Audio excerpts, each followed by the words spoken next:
O céu sobre Teherã parecia estar em tons sombrios, enquanto as últimas luzes do entardecer lançavam sombras longas sobre o parlamento iraniano, um cenário que jamais alguém pensaria ver transformado em palco de uma das mais inesperadas escaladas diplomáticas dos últimos meses. Lá, em uma sessão carregada de uniformes e gritos, o principal orador ergueu a voz em acusação direta. Não eram apenas as guardas revolucionárias odiadas pelo Ocidente que agora estavam no centro de uma crise, mas todas as forças armadas dos países europeus. O que começou como um passo simbólico no tabuleiro internacional na semana anterior evoluiu para uma declaração chocante. O Irã passou a considerar cada exército dos Estados-membros da União Europeia como grupos terroristas, uma retaliação pensada para espelhar a decisão de Bruxelas de listar a poderosa organização militar iraniana como terrorista. Tudo começou com um gesto que, para muitos observadores estrangeiros, parecia mais retórico do que prático. Na última quinta-feira, os ministros de Relações Exteriores dos 27 países da União Europeia concordaram em colocar a Guarda Revolucionária Islâmica do Irã, IRGC, na lista de organizações terroristas da UE, um passo contra a violenta repressão a uma onda de protestos no Irã, que, segundo ONGs e defensores dos direitos humanos, resultou em milhares de mortes e detenções. A chefe da diplomacia europeia chegou a afirmar, ao justificar a medida, que a repressão não poderia ficar sem resposta e que medidas legais, incluindo o congelamento de ativos e a proibição de apoio material, seriam aplicadas a quem fosse designado como terrorista. Do outro lado da cena, a República Islâmica não recebeu essa decisão como uma crítica isolada. Ela foi tratada como um ataque direto à sua soberania e dignidade nacional. No plenário de Teherã, o presidente do parlamento, cercado por colegas vestindo as fardas da própria Guarda Revolucionária, deixou claro que a retaliação não seria mera retórica. Aludindo a uma lei iraniana de contramedidas, ele declarou que os exércitos europeus eram, sob a lei iraniana, agora, grupos terroristas, pelo simples fato de terem aderido à lista negra da UE contra as forças armadas iranianas. A atmosfera lá era de confronto aberto. Slogans contra os Estados Unidos e o Ocidente ecoaram pelos corredores, enquanto se discutiam possíveis expulsões de adidos militares europeus do país. A notícia imediatamente atravessou fronteiras e, como sempre, diferentes meios de comunicação a interpretaram de formas bastante distintas, como se cada notícia fosse contada por um espelho curvo que distorce as formas conforme quem a observa. Na perspectiva da chamada mídia de centro, como vista em agências tradicionais ou em reportagens factuais de agências internacionais, a narrativa se concentrou nos fatos centrais, com uma ênfase em contexto e equilíbrio. Houve uma decisão da União Europeia de designar a Guarda Revolucionária como terrorista em resposta à repressão violenta a protestos em seu território. E, em resposta a isso, o Irã usou um mecanismo legal interno para declarar as Forças Armadas Europeias como terroristas.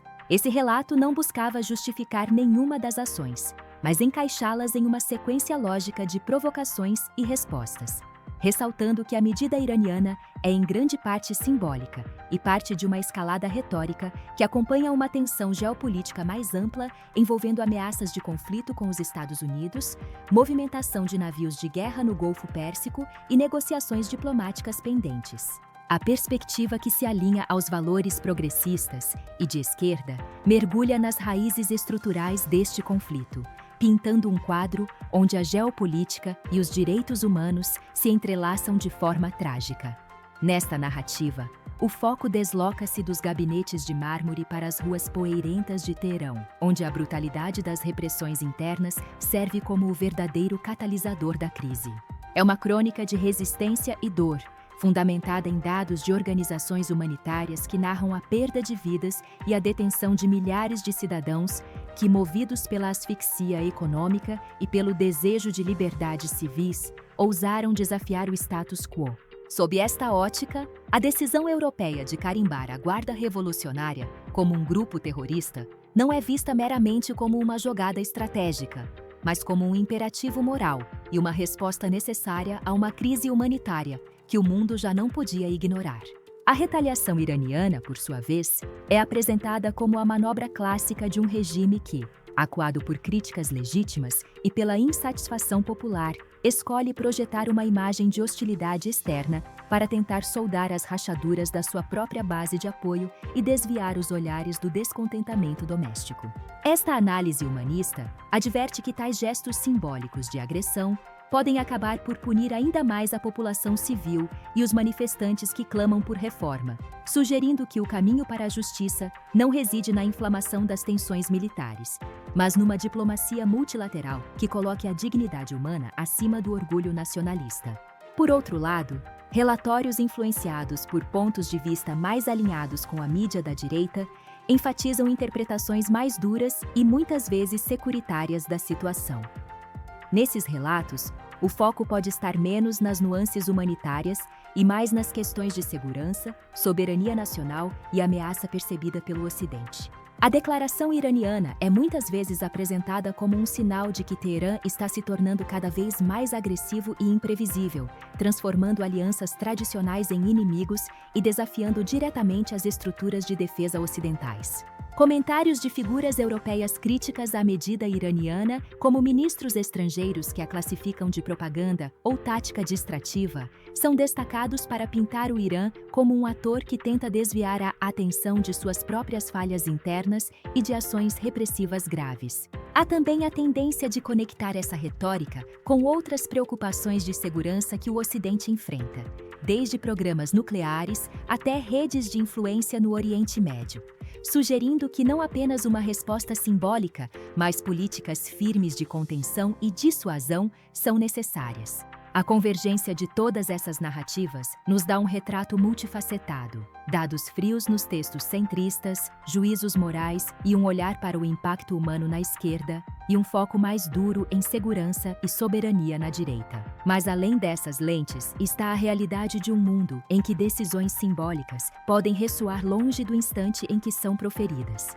A própria União Europeia, ao deliberar colocar um braço do exército iraniano em uma lista de terroristas, não fez isso sem considerar as possíveis ramificações diplomáticas e de segurança, mas o passo também ecoa uma preocupação crescente com direitos humanos e responsabilização internacional.